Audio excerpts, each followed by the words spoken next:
Les bendiga. Amén. Voy a pedirle que abra su Biblia en el libro de Primera de Reyes 19:9.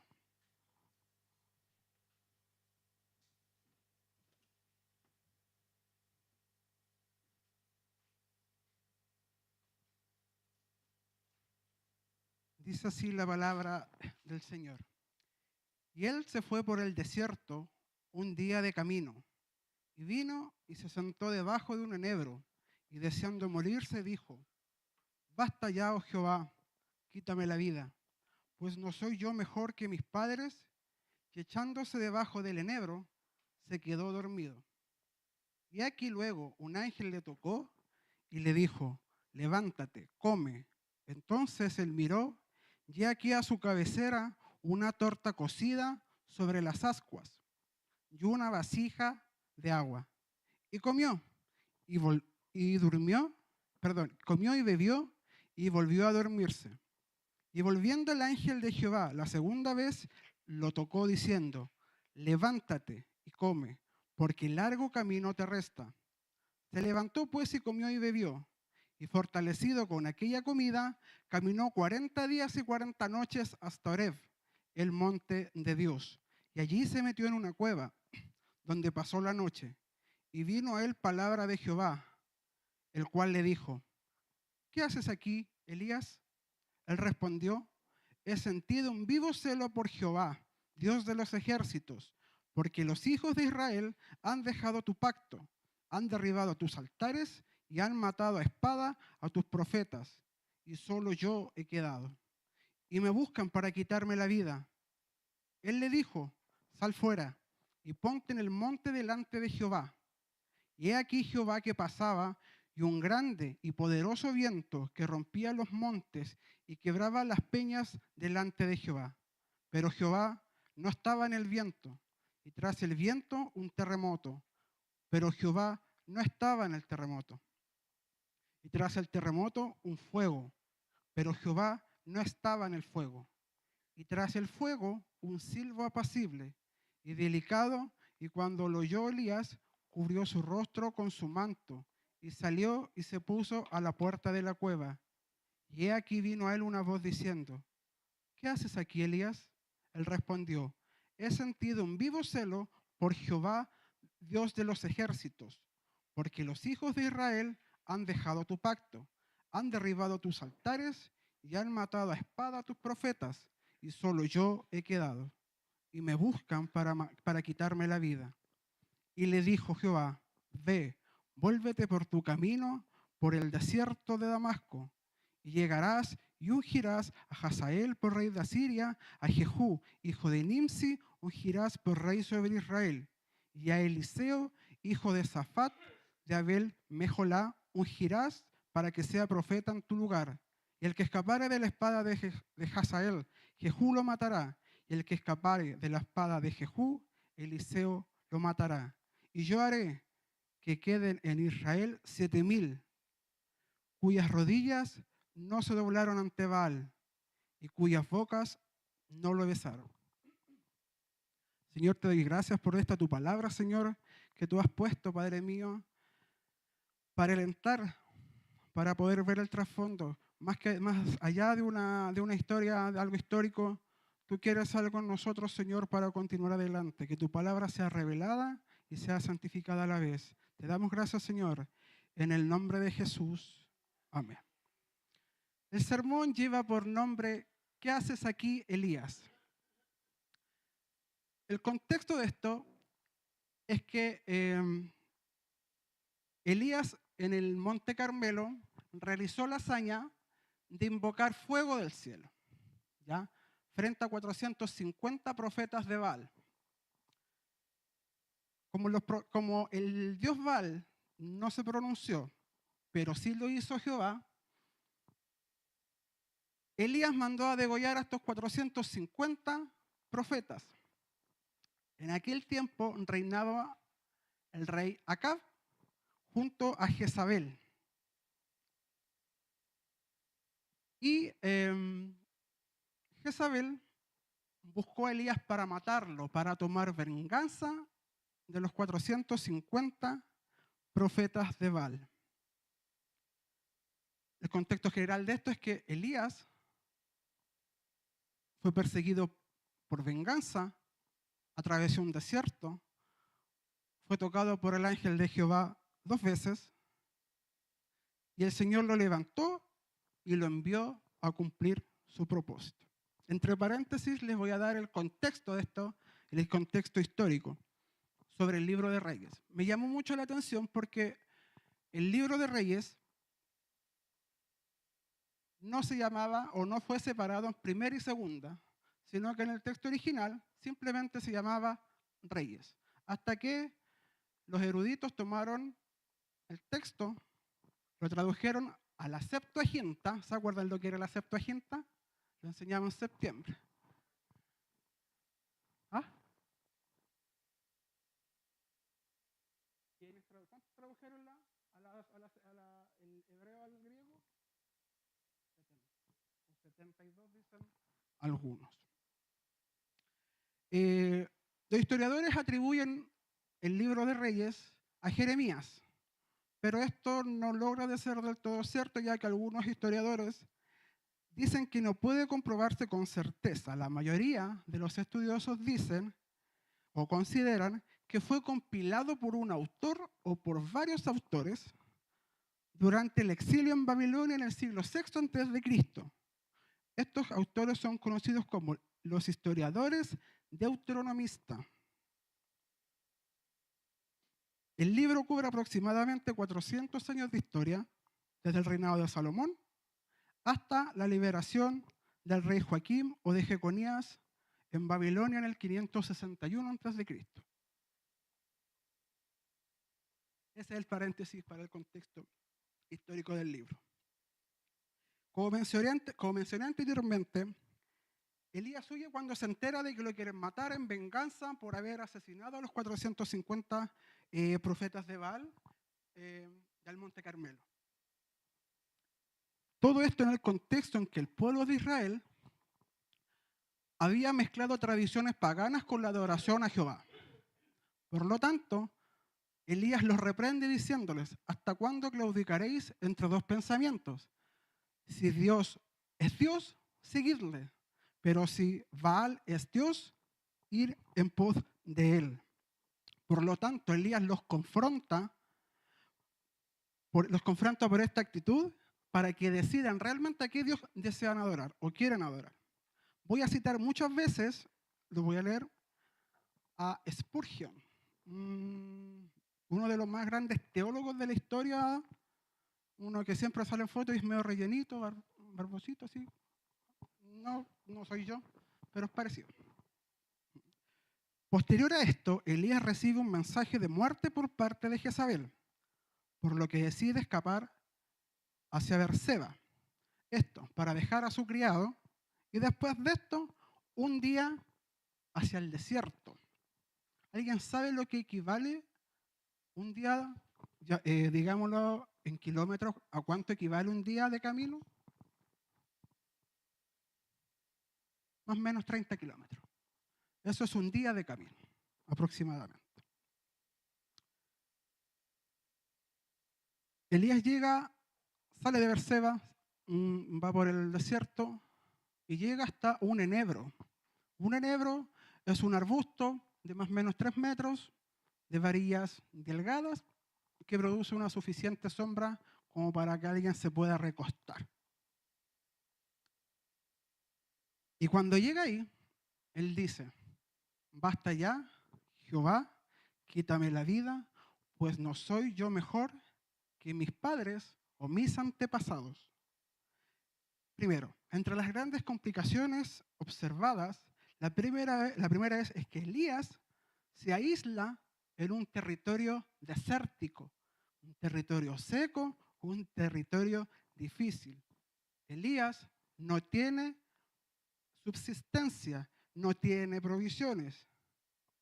Sumado a esto, la ansiedad con la que acarrea Elías, estando en el desierto, no teniendo para comer, no teniendo protección, y la ansiedad que ocurriría después debido a la incertidumbre. ¿Qué haría Dios con él? Lo peor de esto es que en la soledad siempre se toman las, las peores decisiones. Uno piensa, piensa y repiensa. 5 o 6 salidas y por lo general uno tiende a tomar la peor.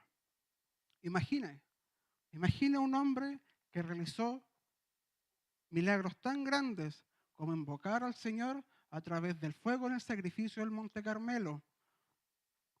Cesó la lluvia en el pueblo por 3 años y medio y resucitó a un niño de la viuda de Sarepta. Podemos ver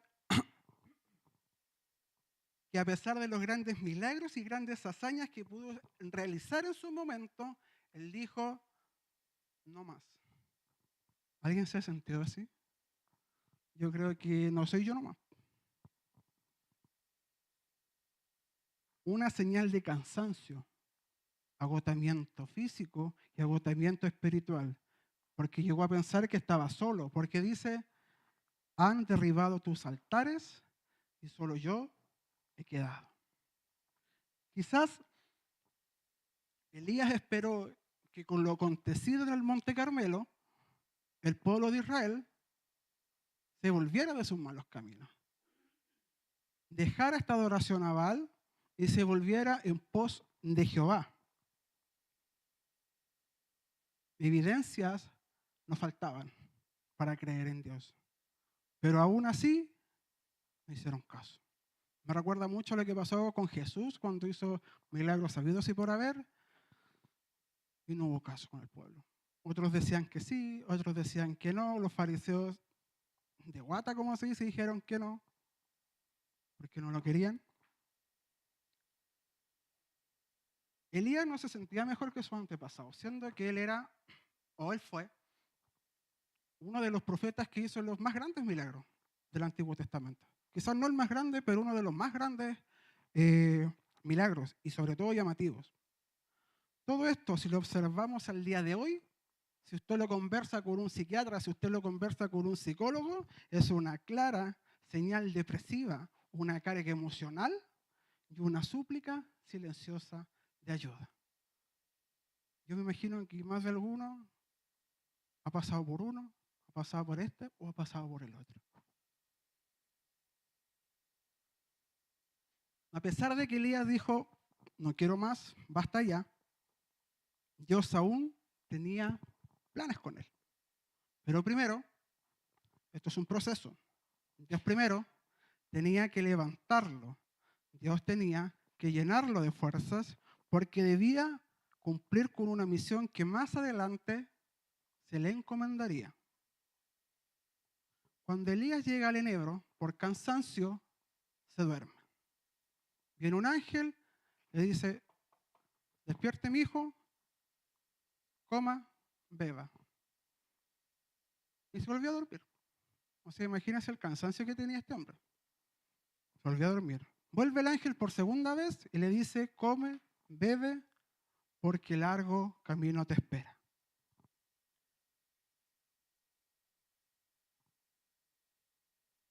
Él necesitaba descanso. Él necesitaba refrigerio. A pesar de que el ángel vino sin petición de Elías, Dios sabía que Elías tenía una necesidad de la cual él tenía que cubrir. Porque como dije hace poco, Elías no tenía nada para subsistir en el desierto. Y esa fue una providencia de Dios, este alimento. Y este alimento le da las suficientes fuerzas para andar por el desierto 40 días y 40 noches.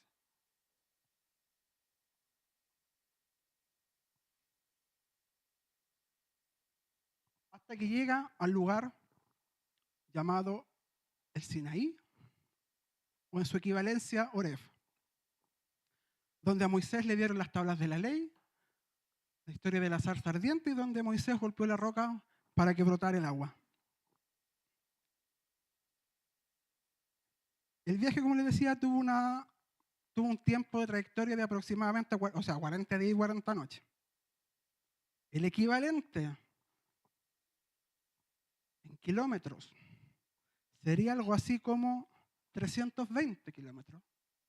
Una distancia aproximada desde Santiago a Longaví, una ciudad que está más al sur de la ciudad de Talca, o hacia el norte poco antes de llegar a Combarbalá. Ahora, lo particular de esto es que el viaje promedio debía durar de 10 a 16 días, no 40. ¿Qué es lo que ocurre? ¿Qué es lo que pasa? ¿Por qué son 40 y no 10? ¿Por qué 40 o no 16? Dios debía restaurar a Elías primero. Dios debía levantarlo, Dios debía refinarlo, Dios debía darle un nuevo carácter. Esto demuestra que Dios no demandó una recuperación instantánea de Elías. Dios le dio el suficiente tiempo para que se recuperara, para que se levantara y pudiese ser sacado de la depresión en la cual él atravesaba. Patterson y Austel, unos escritores cristianos, dicen: el viaje de 40 días de Elías no carece de significado. Un viaje directo desde Berseba habría requerido un poco más de un cuarto de ese tiempo. Por lo tanto, este periodo tiene un propósito simbólico. Así como los hijos de Israel tuvieron un notable fracaso espiritual y debido a eso vagaron 40 años en el desierto, un Elías derrotado debía pasar 40 días en el desierto. Así que, una vez que Elías llega al monte Sinaí, se mete a la cueva. Y aquí ocurre algo. Dios permite que Elías se desahogue de sus frustraciones. La palabra clave o la frase clave es: ¿qué haces aquí, Elías? Dios ya conocía la respuesta de Elías, pero a Elías le hacía muy bien conversar con el Señor libremente y alivianar su corazón. Yo recuerdo tiempo atrás cuando en algún minuto de mi vida yo pasé una depresión. El depresivo por lo general quiere estar solo. El depresivo por lo general no está contando que tiene depresión.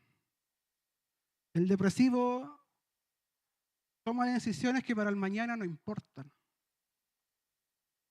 Gracias a Dios yo nunca dije, este va a ser un atentado contra la vida, este va a ser, qué sé yo. Pero de repente la gente que los rodea lo pueden sacar a uno momentáneamente de ese hoyo. Por experiencia personal, si bien yo no me rodeaba de tanta gente, sí había en grupos pequeños grupos de personas en la cual yo podía desenvolverme y podía olvidar por un minuto lo que era una depresión. Cuando uno conversa, uno se alivia, se aliviana. Así cuando uno está triste y conversa, uno se aliviana. Asimismo, Elías conversó con Dios y pudo aliviar esa carga que él tenía antes de que él fuera encomendado. Elías dice: he sentido un vivo celo por Jehová, Dios de los ejércitos. En otras palabras dice: Jehová, te he servido, ¿sabes qué? Fiel. He sido súper fiel sirviéndote, pero ahora me buscan para matarme. En nuestra mente limitada podemos decir que injusto sea sufrir por servir. Quizá eso pensaba Elías, pero aún en eso, en nuestra ignorancia, no vemos quizás los planes que Dios tiene para cada uno. Porque aquí los que estamos sentados acá no estamos porque no tenemos nada que hacer, porque nos sobró tiempo, porque no. Dios estuvo dispuesto a traerlo. La palabra dice: me seduciste y yo me dejé seducir. Con cuerdas de amor me trajiste. Por lo tanto, los que estamos acá no es una cosa de azar, no es una cosa de porque sí y no hay más respuesta. Nuestra mente natural desafía a un Dios interdisciplinario que es capaz de enseñar en diferentes áreas, de distinta manera y es capaz de corregir con amor y paciencia. Pero a veces nuestros reclamos y necedades nos dejan a la vista la misión que Dios quiere para nosotros. Solo yo he quedado. Como les decía, Elías pensaba que solamente quedaba él. Pero esto no era así. Porque él pensaba que todos los profetas habían muerto, que todo el pueblo de Dios había muerto. Pero él aún no sabía que quedaban 7,000.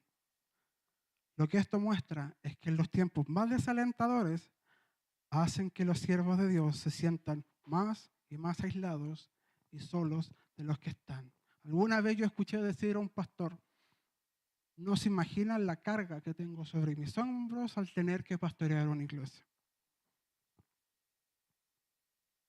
Todos tenemos carga.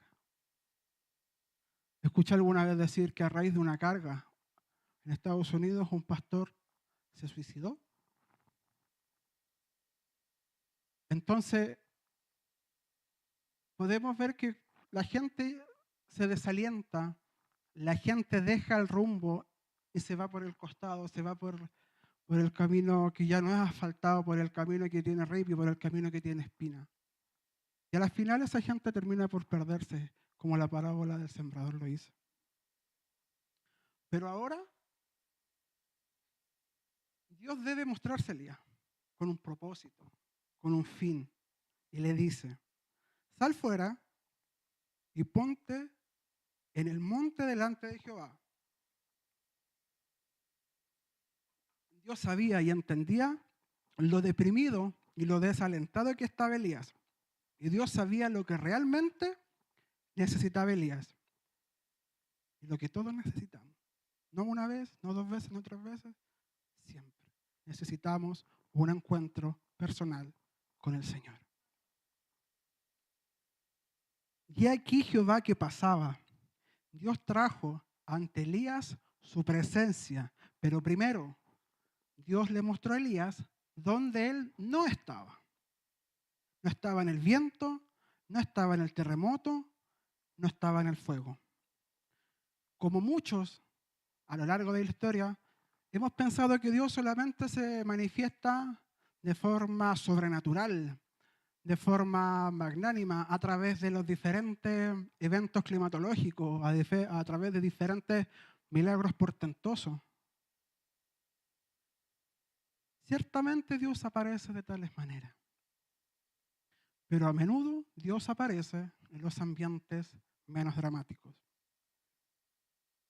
Y este es el versículo principal de este sermón.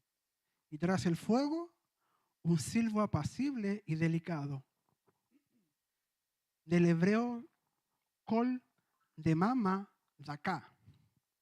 Esto significa voz de silencio fino. Este último evento era un contraste total con los eventos que Dios ejecutó anteriormente. Dios se encontró con Elías en el silbo apacible, en el callado silbido de una voz, no en el terremoto que quizás había oído antes. Vuelvo a citar a Spurgeon. Elías quizá pensó que la demostración dramática de poder en el monte Carmelo haría que la nación diera un giro. O quizás pensó que la demostración radical del juicio de Dios en contra de los sacerdotes de Baal, seguida por la vindicación en el monte Carmelo, cambiaría los corazones de la nación. Nada de esto funcionó. Este ejemplo es importante para los ministros cristianos, especialmente para los predicadores de hoy en día. Nos enseña que las demostraciones de poder y las predicaciones acerca de la ira de Dios no necesariamente cambian los corazones. En cambio, el silbo apacible de Dios, hablando al corazón humano, es en realidad más poderoso que las demostraciones externas de poder o de las demostraciones del juicio de Dios.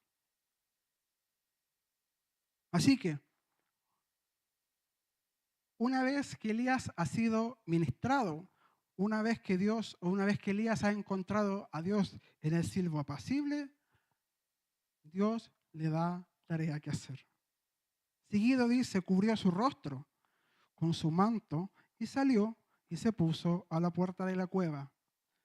Inmediatamente Elías sintió que Dios estaba en el silbo apacible de la manera en la que no estuvo en los eventos anteriores. Y debido a que sintió a Dios de tal manera, sintió la presencia de tal manera, Elías rápidamente se humilló cuando cubrió su rostro con su manto. A través del pavor y temor de la presencia de Dios, fue consciente de que no era ni digno ni capaz de soportar la vista de Dios con el rostro descubierto. Y la pregunta vuelve. Dios le hace la misma pregunta. ¿Qué haces aquí, Elías?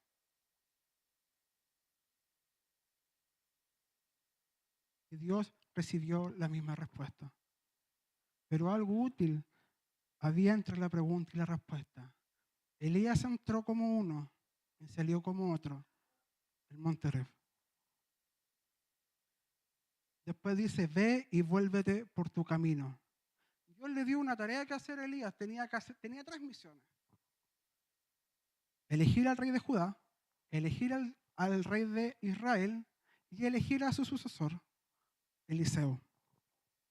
Dios lo envió otra vez a las tareas del Padre.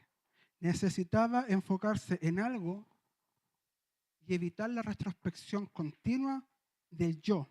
Tenía que dejar de mirar el yo y sus circunstancias y poner la mirada al frente y seguir con lo que Dios le había encomendado. Regresó al camino. Iba con un paso muy diferente. Que el que lo trajo de Berseba, él había ido angustiado y aterrorizado, pero ahora regresa con la majestad que le pertenece al Tisbita. El Tisbita es la región de donde salió Elías. Él ya no tiene más temor de Jezabel. Cambió el temor por la valentía. Y yo haré que queden en Israel 7,000 cuyas rodillas no se doblaron ante Baal.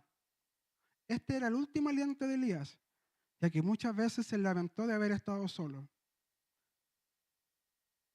Esto le dice lo contrario. Hay aún 7,000, lo que demuestra que su obra como profeta había sido fructífera.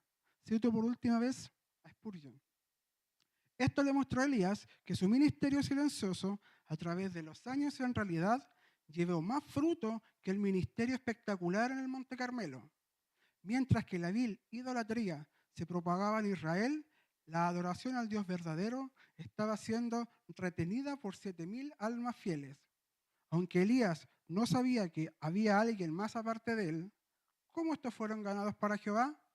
Ciertamente, no por la impresionante demostración de Elías en la cima del Carmelo, pues eran fieles antes de eso. El siervo apacible había estado haciendo por Israel lo que Elías no podía hacer. Ahora, quizás todos los que estamos acá hemos vivido en algún momento o hemos experimentado manifestaciones de Dios de distintos tipos. No necesariamente, como dice la palabra, no sé, con escándalo dirían algunos, o de gran magnitud. Y uno se queda con eso, hay gente que se queda en el recuerdo, con ganas de volver a vivir lo sucedido, le piden a Dios una nueva manifestación. Y hay creyentes que he visto de manera personal que se van olvidando, se va pasando, se les va quitando, el amor se va enfriando, la espiritualidad va perdiendo su potencia. Y sin darse cuenta, se introducen en desiertos. Distintas longitudes, distintas anchuras, de norte a sur. Y llega un momento en que lo único que desean es encontrar un enebro, un arbusto que pueda dar sombra, un arbusto que permita descansar, un arbusto que permita dormir para olvidar, dormir para dejar de sentir soledad, o simplemente para callar las voces que algunos o muchos quieren callar la voz de su cabeza. Obviamente, cuando la gente vive estos procesos, cuando la gente vive estos desiertos, hay un tiempo definido e indefinido, eso lo sabrá Dios. Pero todo esto es parte del plan. Todo nos lleva a Él y todo nos lleva a su presencia. Pero la necedad muchas veces nos quita el privilegio de sentir, de vivir realmente lo que es ser hijo de Dios. Yo sé que aquí muchos de los que hemos estado acá, hemos estado con una venda por una cantidad indeterminada de tiempo. Yo lo viví así y sé que muchos lo han vivido así. Antes de conocer a Cristo, hemos tenido velos que no nos permitían ver la gravedad de nuestros pecados. Y vivíamos con el pecado como si fuera algo normal, como si fuera algo que tiene que ir conmigo en el día a día. Más de alguno, siento yo, y también me vuelvo a incluir, ha sido cuestionado por su llamado. ¿Se ha cuestionado su llamado alguna vez? ¿O me pasa a mí nomás? ¿Qué hago acá en la iglesia? Hay gente que necesita tener un cargo para sentirse validado. Hay gente que necesita estar al frente para sentirse útil. Y uno puede ser útil en cualquier parte, en el trabajo, en la casa, con el vecino, porque tenemos misión, expandir el evangelio, expandir las buenas nuevas. Como decía Jonah, darle pan al que tiene hambre, decirle de dónde yo saqué ese pan. Eso es el evangelio. Y así como hemos cuestionado nuestro llamado, también hemos estado en la depresión, en la ansiedad, en la soledad. Pero ¿sabe qué? A veces no lo notamos. No sabemos que estamos ahí. Y como le dije delante, la depresión es una enfermedad tan mentirosa porque podemos aparentar risas, podemos aparentar felicidad, pero por dentro la mente no está comiendo, la mente no está atacando, la mente empieza a atacar el cuerpo se empieza a enfermar y como el cuerpo se empieza a enfermar, retrospectivamente la mente sigue enfermándose más y más y más. Cuando no eres tratado por un especialista y ya no puedes soportar la carga, la gente decide terminar con su vida. Cuando la persona llega a un estado crítico, tiene que estar dopados por químicos, sintiendo lo que no quisiera sentir. Y lo que no quisiera sentir, lo siente. Esa es la depresión. Es un enemigo mentiroso que puede estar ahí, pero yo no lo estoy viendo. Ahora, ¿es válido sentirse mal? Por supuesto que sí. Si Elías, tremendo profeta, tremendo hombre, se sintió mal, ¿qué le queda a uno como simple mortal? Santiago 5:17 dice, Elías era hombre sujeto a pasiones semejantes a las nuestras. ¿A qué pasiones? El capítulo dice, aflicciones, enfermedades y pecados. Pero así como es válido sentirse mal, es más válido levantarse, pero para caer a los pies del Señor. Es más válido levantar nuestras manos y decir, ¿sabes qué, Señor? Yo en este minuto, yo ahora ya no puedo, estoy agotado, estoy cansado, tómame tú. Hay situaciones en la vida que no les entregamos al Señor y que no está en nuestras manos solucionarlas. Hemos obviado tanto la respuesta, del Señor que queremos tomar la situación por nuestras manos y no podemos. Hay situaciones en la vida que nos van a complejar, que nos van a atormentar, que nos van a llevar y en nuestras manos no está la solución. Y es ahí donde el Señor te dice, aquí estoy. No como ¿cómo se llaman esto? Que salen en la lámpara los, los genios. Dios no es un genio. Dios es un Dios soberano. Todo lo que se puede ver existe por Él. Todo lo que se ve existe a través de Él. La palabra dice, los que esperan en el Señor levantarán alas como las águilas. Correrán y no se cansarán. Caminarán y no se fatigarán. Y un día, a cada uno de los que estamos acá, como el Señor le preguntó a Elías, preguntará, ¿qué estás haciendo aquí? ¿Qué estás haciendo aquí, Jonah? ¿Qué estás haciendo aquí, Cristina? ¿Qué estás haciendo aquí, Meli? ¿Qué estás haciendo aquí, Fran? ¿Escuchas mi voz? Dice el Señor. Si no la escuchas, es porque no has guardado silencio. Solo espera que yo aparezca en el ruido de tu día a día después de que haces todas tus cosas y tienes un breve tiempo para mí. Solo espera que aparezca en tu desesperación cuando llevas tu vida como un vendaval. Cuando has perdido la dirección a causa de un terremoto que te hizo perder la fe o simplemente te aterra ver el fuego de tus problemas y has olvidado a quién sirves. Yo, Jehová, no estoy ahí. Estoy a tu encuentro en tu cuarto. Cuando te humillas en oración, cuando lees mi palabra, mientras la meditas, estoy ahí a una oración de distancia. Dios está cuando nuestro corazón está quieto y en silencio. Por lo tanto, la pregunta es, ¿qué estás haciendo aquí, Cristina? ¿Qué estás haciendo aquí, Jonah? ¿Qué estás haciendo aquí, Meli, Fran? Tenemos trabajo que hacer aún. La mies es mucha, son pocos los obreros. Y lo que hoy no es o lo que hoy no ves, quizás mañana sea el fruto. Lo que hoy aún no es, mañana será la recompensa. Hoy solo queda sacudirse la arena de nuestro desierto, porque largo camino aún nos queda.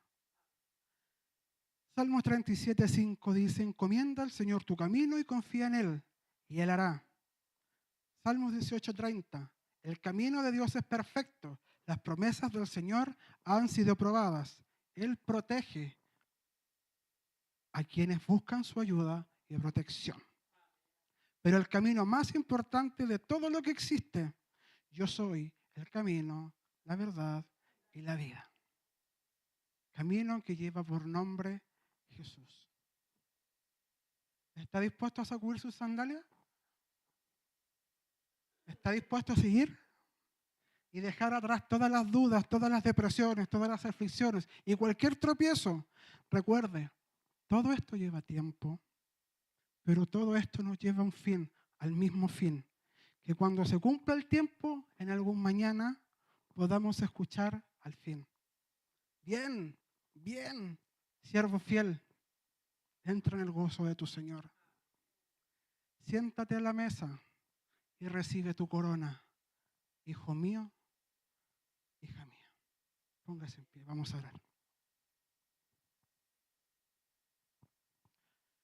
Señor, te damos gracias por esta tu palabra, Señor, en la que nos recuerda que tú eres fiel, siempre fiel. No nos abandonas, Señor, a la diestra ni a siniestra, Señor, y que nuestros caminos están guardados por tu misericordia, Señor. Te pedimos en esta hora que puedas tocar nuestro corazón. Si estamos pasando por una tribulación, si estamos pasando por una depresión, te pedimos, Señor, que permitas abrir nuestra boca, Señor, en clamor, en oración a ti, Señor. Estás a una oración de distancia, no cuesta nada, pero nuestra carne muchas veces nos quiere dejar asentados, Señor. Nuestra carne muchas veces nos quiere dejar en que la flojera nos pueda tapar. Pero nuestro espíritu quiere conectarse contigo, Señor. Nuestro espíritu quiere estar en comunión. Ayúdanos, Señor, a avanzar en este desierto. Ayúdanos, Señor, a llegar a ese enebro, Señor, a descansar. A que aquel ángel, como lo hizo con Elías, pueda hacerlo con nosotros. Come y bebe, porque largo camino te espera.